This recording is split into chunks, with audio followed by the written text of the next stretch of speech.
Hello and greetings from Iceland.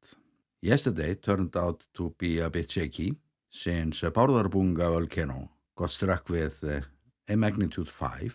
So to answer some of the questions that popped up in my comment section, I'm going to start by saying that I'm always looking at Bárðarbunga. And I was actually filming near it with a drone the other day while I was driving over the highlands. But that video is still in my unprocessed folder that is quite big now. So this is just a little wide-angle sample. And there is a reason for this wasteland around this huge ice-filled caldera. That is actually a major threat when it comes to many of our power plants. But I'm not doing that story now. Bárðarbunga has been teasing us since the 2014 eruption that some of our experts explained as a warm-up. But where are we in that cycle and what to expect? That has not been explained as well as I would like to see. But I can, however, look into the statistics, what can be considered as normal activity. And it is a kind of norm that we get a magnitude 4, 5 every 3-4 months. But it looks as the seismic activity is growing a bit. And the annual number of earthquakes reduced quite fast after 2014. We were getting earthquakes by the thousands the first year thereafter, and it gradually decreased until 2022, less than 300. But the number was increasing again last year and even more this year. And when we look at this year alone, those numbers are a bit odd. Like we got this uptick in April and almost no earthquakes the whole summer. But the next door system, Grímsvötn, it was very active all summer. And those systems are very much related. So as for the question, is there increased activity in Bárðarbunga? The answer is yes, but it's not a lot. And this could easily fade out. And believe me, when Bárðarbunga rumbles, we will notice. So this is more like a minor sleeping disorder. But there is always a reason to be on a lookout when it comes to this huge volcano. Bárðarbunga eruption is a major event.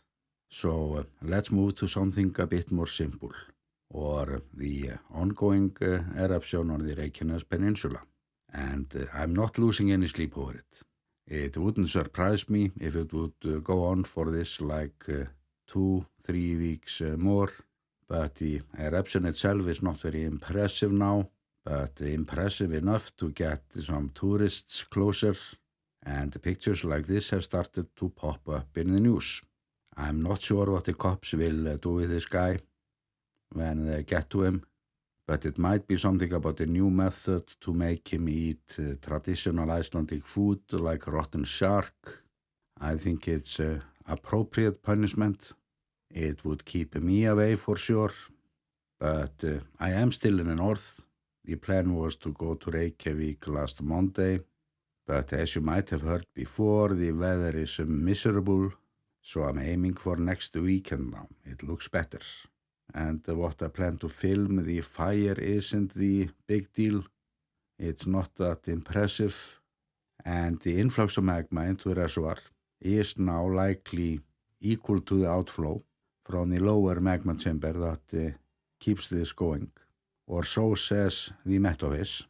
So no significant land uplift has been detected yet, and we don't know how powerful it will be if it starts again, or if it will be able to generate another eruption. So I'm leaving such speculations for later. All we know now is that we might get perhaps 2 months with no major events and less attention. And the Grindavík Town Council just agreed upon to ask for the town to be reopened for visitors. And I'm very happy to hear that. The final decision will be made by the civil defense.